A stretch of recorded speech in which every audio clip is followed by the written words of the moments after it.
శ్రీరస్తు శుభమస్తు అనరండి.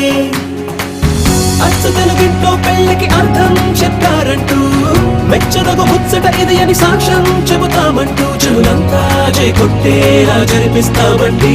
అందాల కుందనపు బొమ్మవని జత చేరుతున్న ఆ చంద్రుని వందేల బంధమై అల్లుకుని చెయ్యందుకోవటే